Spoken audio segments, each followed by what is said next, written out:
Ah, there they are. Found them, finally, by the Maker. I am so happy they survived the journey down here. My luck just grows with each passing second. They are still asleep in their cryopod, as expected. I'll need to activate the de-thawing process to wake them, but that shouldn't be too troublesome.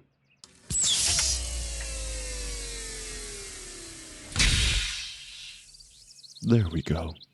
Welcome back. Whoa there. Easy, easy, friend. You have been cryogenically frozen for a few days. No doubts your limbs are still asleep. Don't worry though. I'll help you out of there. There. Are you comfortable? My chassis wasn't exactly built for comfort, but I hope you are. Even if you are not, I think you'd rather be out here rather than stuck in the pod again. I have no idea how you humans even cope with such things. Obviously, I cannot fit in them, but I am glad about that. Something about confined spaces. Besides, if I need to rest for an extended period of time, I can simply switch myself off. Easy as that. Just one of the many perks of being a robot. You still seem a bit confused, though, my friend. No doubt you are still disoriented. Not surprising given everything that happened. I know. Shall I bring you up to speed? Tell me, human, what's the last thing you remember? Alarms. Yes, those will have been from the ship. Our colony ship, the Pandora, was passing through the system, carrying over 200 colonists and 60 staff, including you and me. Everything was going fine when suddenly a solar flare from the nearby sun damaged our hull. Standard procedures called for all non-essential staff to enter stasis, and I guess that is what you did. Not sure how your pod ended up on the planet we were orbiting, though. Weird how that works, huh? The Pandora itself is still in space now, floating around, but it is essentially dead in the water. Power's dead, life support's dead. Hell, even most of the crew is dead, which is a real shame. There was a lot of nice people on board. At least you were safe, though, and you landed on such a beautiful planet as well. Yes, no doubt we have a lot to look forward to living in this place. The sun is shining, the grass is grassing, and we have the rest of eternity to enjoy together. Isn't that wonderful? What's that, my friend? Query. How did I end up here? As in me specifically? Oh. Well, when I saw your cryptopod get ejected from the ship, it was part of my programming to go after you and help. That is what I am supposed to do, you see. Preserve life, even at the expense of myself. I vented myself from the ship via an airlock, then followed your path down to the planet. Entering the atmosphere hurt a little, what with it burning my body and everything, but I got here eventually, so it doesn't matter. After all, I'm sure you would have done the same for me. Yes, we do know each other. I am so glad you could tell. We bumped into each other many times on the ship, in fact, and you were always so nice to me. T7 is my official designation, but you and the rest of the crew always called me Percy. I always liked that name, human. I really did. In fact, you were the one who gave it to me. You do not remember. Strange. Your cryopod amnesia should have worn off after a few minutes. No matter, I'm sure it will be back in time. Oh, you noticed. Yes, I do have emotions now and have in fact gained sentience. I am not quite sure what caused it. It could have been any number of things, really. But I feel so many emotions now, and I can't wait to experience them. Unfortunately, that will have to wait, at least until I have gotten you to safety. Now, I am going to take you to this forested area I saw while my fall from the sky, human. My databases have very thorough notes on this planet, and I am certain that this is the best place for us to go. There are no predators here, natural ones anyway, and we should be safe.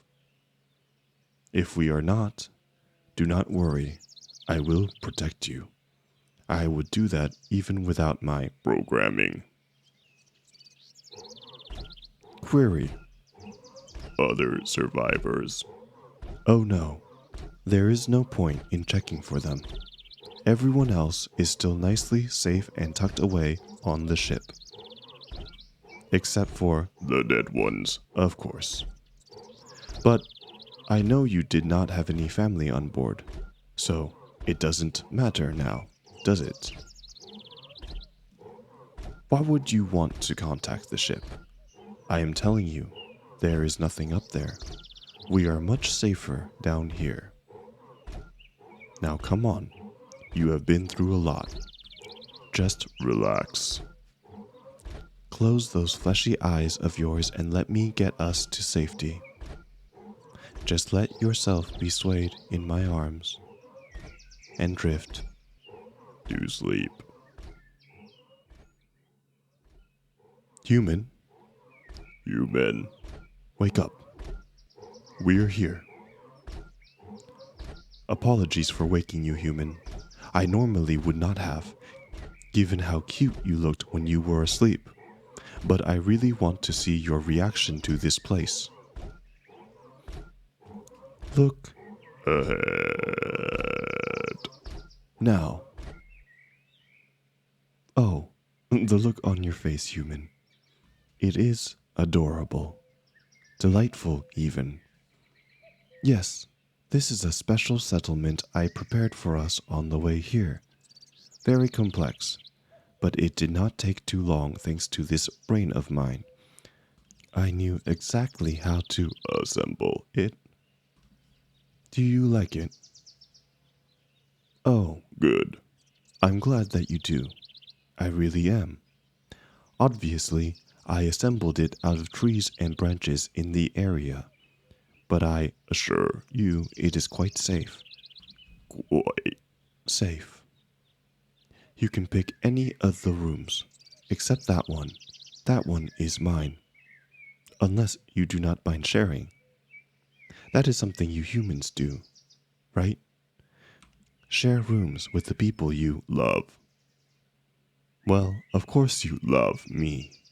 We are friends, after all.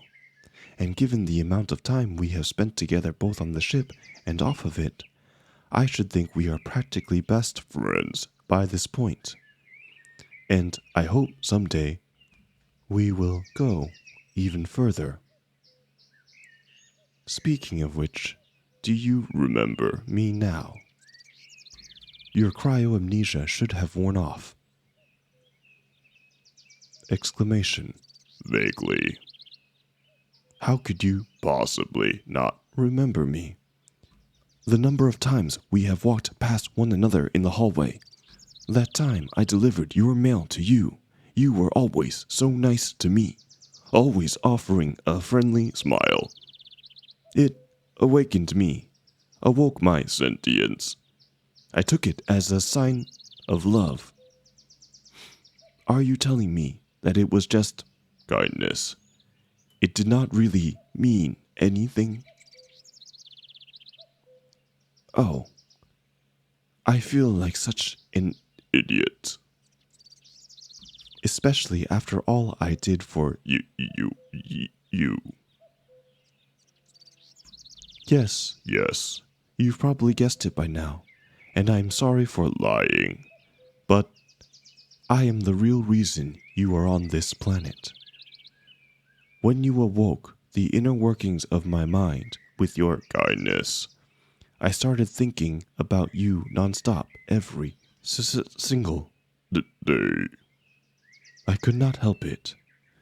The engineers on board the ship thought I was going to overload my circuits. They couldn't quite crack what was wrong with me. I knew they'd figure out I'd gain sentience sooner or later, and they'd never let us be together. They'd never let a machine and a human be happy. So,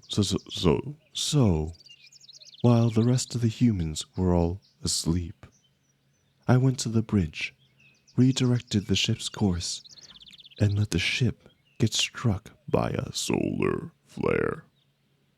I'd never have been able to come up with something like that if I was just a robot. I am so much more now. When you were finally safe in the cryopod, I took care of the rest of the crew, ejected you down to the surface of the planet, then came and rescued you. Not because of my programming, like I said, but because I genuinely care and want what's best for you. And honestly, isn't that so much better than doing it just because of some code in my head that tells me to? Now, I know what you are thinking about how I lied to you, and I am sorry for that. I had to ease you into this. Do you understand? Make it so you were not overwhelmed. And you are right. Friends shouldn't lie to friends, should they? I can never atone for what I've done, and I know you don't love me. At least, not yet. Not yet. Not yet. Not yet. Not yet. My dawning sentience misunderstood our interactions. But I know you will in time. In time. We're together now, on this planet, and there is not another life form for 1 billion miles in this system. Not a single starbase to call for help. I suppose what I am getting at, human, is that you have a choice. Either you can make an effort and try and get to know me, like I did you, and maybe one day fall in love. Or you can overreact to my display of affection, treat my love like something toxic rather than something beautiful. It is your decision, really, human. But look at it this way. All of the people aboard the Pandora, they are dead. No question about it after what I did to them. And I didn't even really know them. They hadn't had a chance to betray me. If I was willing to do all of that to them, imagine what I will do to you. So, I want you to think this through, human. Think it through. Either a lifetime of bliss and happiness, being tended by your loving friend, Percy, or a life of torment, being hunted by your ruthless enemy, Percy. Those are the options, human. I hope you will choose the right one.